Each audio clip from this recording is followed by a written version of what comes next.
Assalamu alaikum warahmatullahi wabarakatuh. My name is Muhammad Ilham bin Muhammad Tawfiq, and before beginning this presentation, we would like to give thanks and express our appreciation to our lecturer Sir Muhammad Faiz bin Ismail for the clear guidance and support that has been given to us to complete this assessment.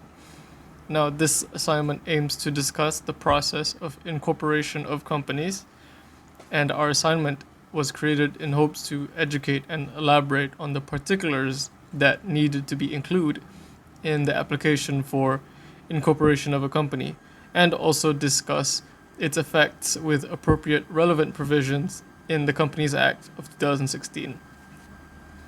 In the field of corporate compliance and practice, the medium of businesses in Malaysia can be a business or a registered company. Business bodies are unincorporated bodies and are easier to be established. However, in terms of liabilities, the owner or the partner is solely responsible for the liability of the business. And now I will pass on to Faisal, who will talk about the applications for incorporations of a company. Assalamualaikum warahmatullahi wabarakatuh. My name is Cik Wan Faisal Emir bin Cik Rizwan. I'm going to present the application for incorporation. So, every person who desire to form a company shall apply for incorporation to the registrar. A company shall not be formed for any unlawful purpose. So, the particulars need to be included in the application for incorporation as stated in section 14 of Companies Act 2016 is the name of the proposed company. It means the name of the company desired by the person. So, however, before proceed to provide the name of the company in the application, the name shall going through name approval process in order to ensure that the proposed name is not being currently used by another company. This is declared in section 26 clause 2 Companies Act 2016. This is important as the original user of the name can sue the company for thought of passing off. It is also an effort to keep the company from having a proposed name which carries a meaning that is not sensitive and might be offended some part of the public.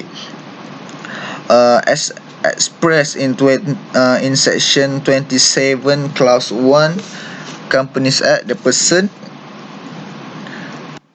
should apply to the registrar to confirm the availability of the name of the proposed name. The fee is RM50 ringgit for every 30 days with a maximum to 180 days for each company. This is stated in Regulation 8 Clause 3 Companies Regulation 2017. Next, the third particular is the status, whether the company is private or public. A private company can be defined as a company which shares might not be offered to the public for sales, and the public company can be defined as the company that trade their shares on a stock exchange freely. It is also defined as any company other than private company in section 2 Companies Act 2016.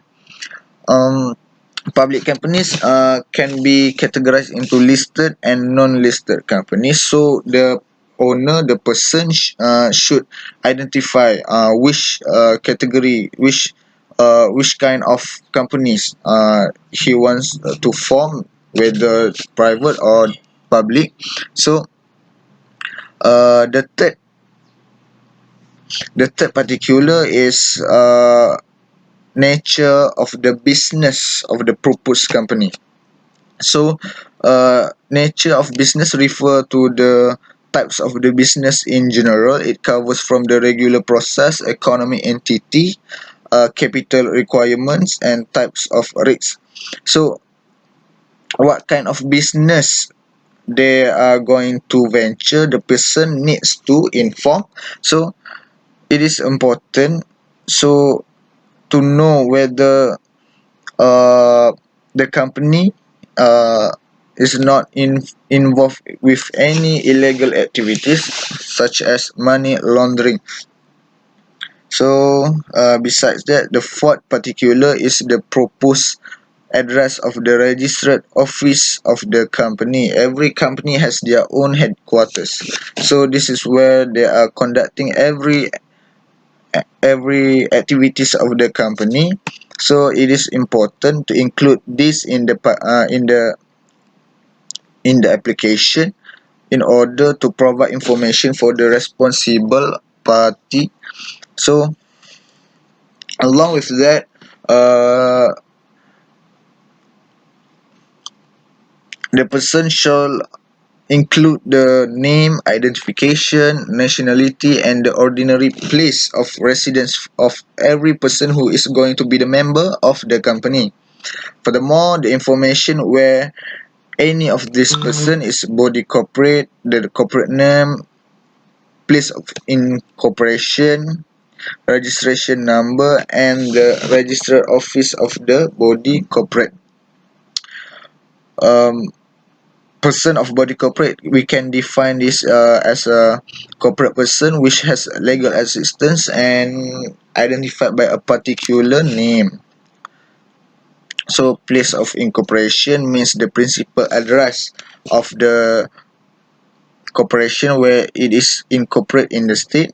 The registration numbers are numbers which will be printed on the certificate of incorporation and function as to establish a company. In addition, the application for incorporation must also contain the name, identification, nationality, and the principal place of residence of every person who is going to be the director and the company secretary, if any. Furthermore, in the case of a company limited by shares, if the details of class and number of shares to be taken by each member also has to be stated in the application for incorporation. Um, so, however, in the case of company limited by guarantee, the incorporation application must include the amount up to which the member will undertake to contribute to the company in the event of it being wound up. So any other information the registrar may require must also be included in the incorporation application. The application for incorporation shall be accompanied by a statement from each promoter or director confirming his or her consent to act as the promoter to his or her appointment as a director, and that he or she is not disqualified under this act to act as a promoter or a director as the case may be. So that's all from me.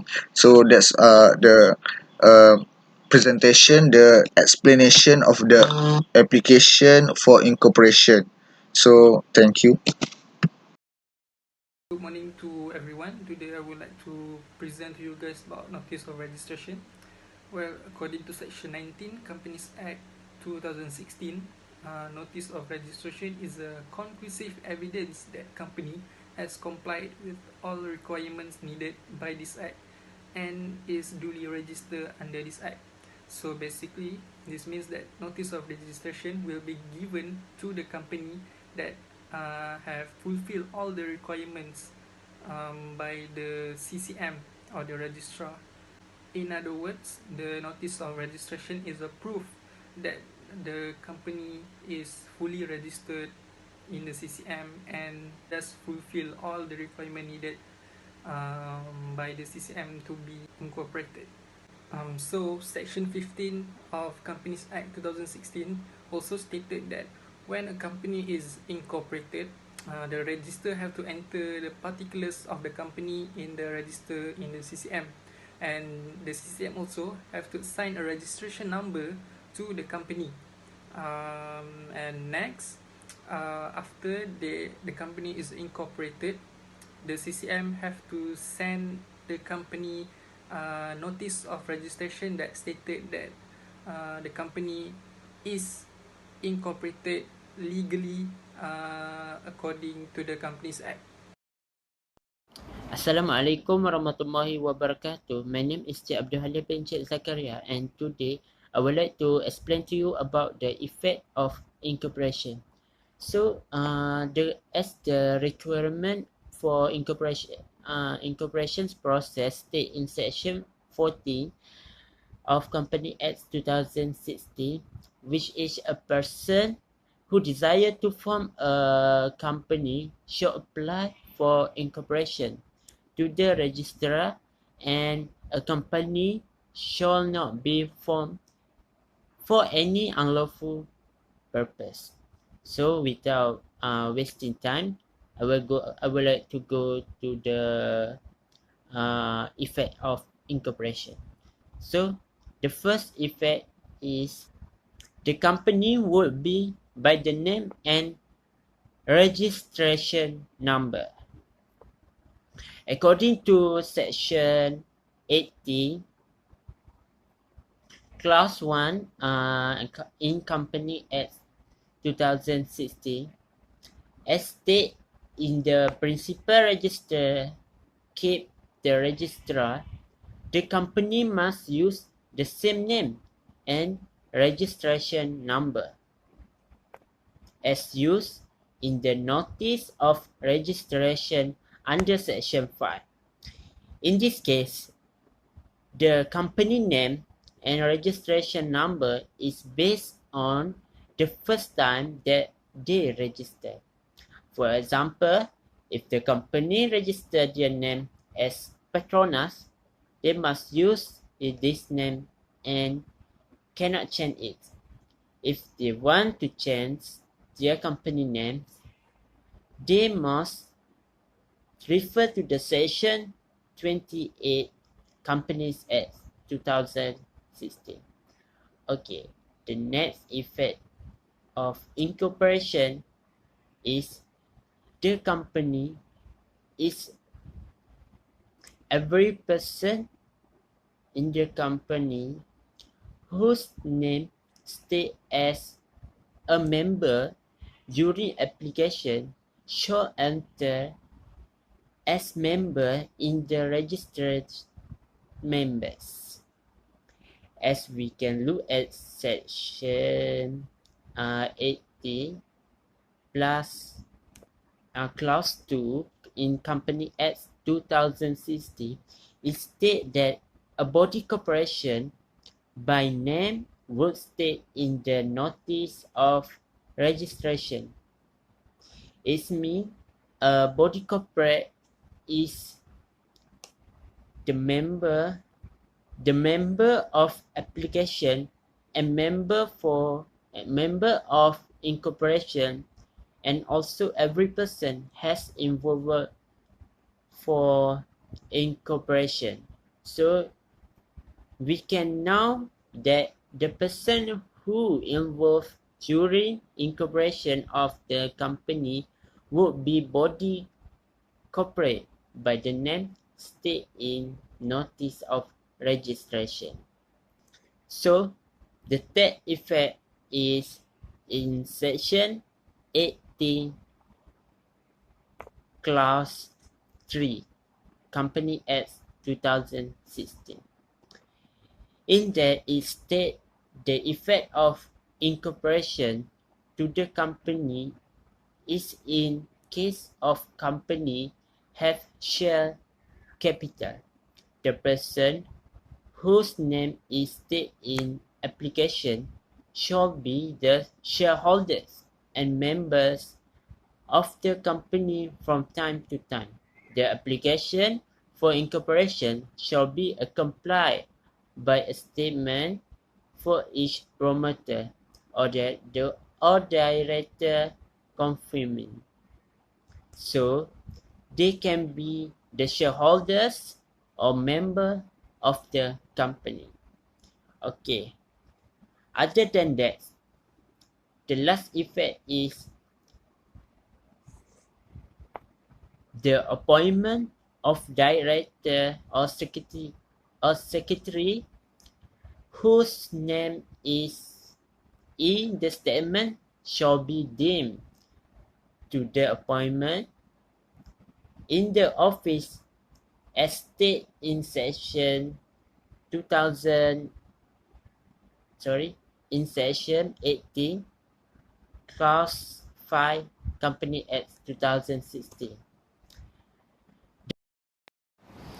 The application for incorporation shall be accompanied by a statement from each promoter or director confirming that he is concerned to the act as a promoter to his appointment as director, as the case may be, or that he is not disqualified under this act to act as promoter or director, as the case may be.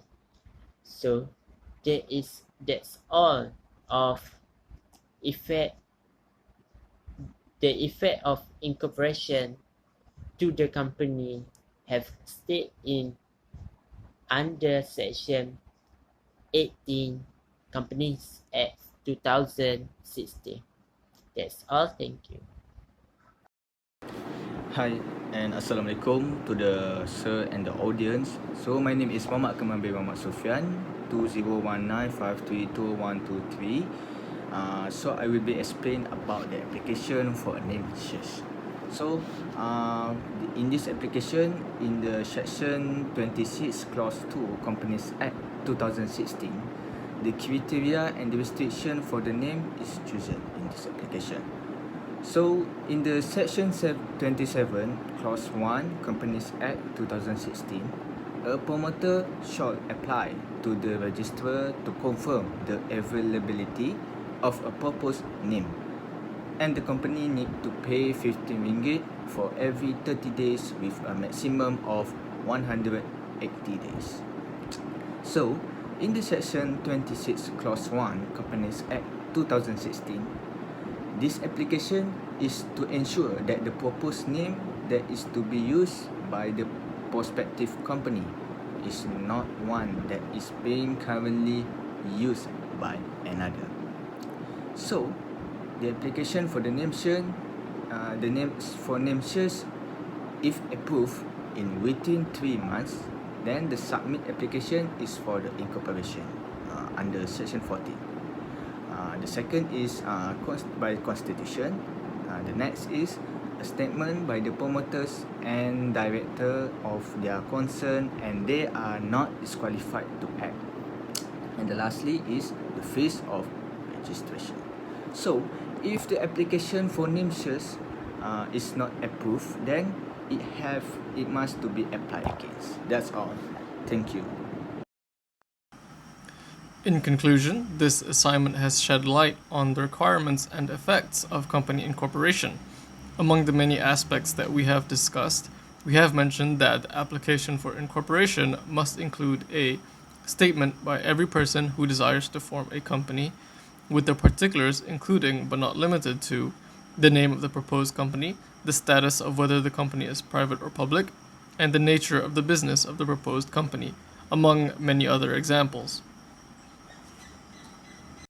Along with the application for incorporation, we have also discussed the effects that incorporation can bring upon a company with the relevant provisions from Section 18 of the Companies Act 2016. In addition, we have also discussed about the notice of registration, which includes the provisions Section 19 and Section 15 of the Companies Act 2016. Lastly, we have also discussed the application for a name search with the relevant provisions of Section 26, subsection 1, Section 27, subsection 1, and Section 26, subsection 2. In conclusion, I would like to say thank you.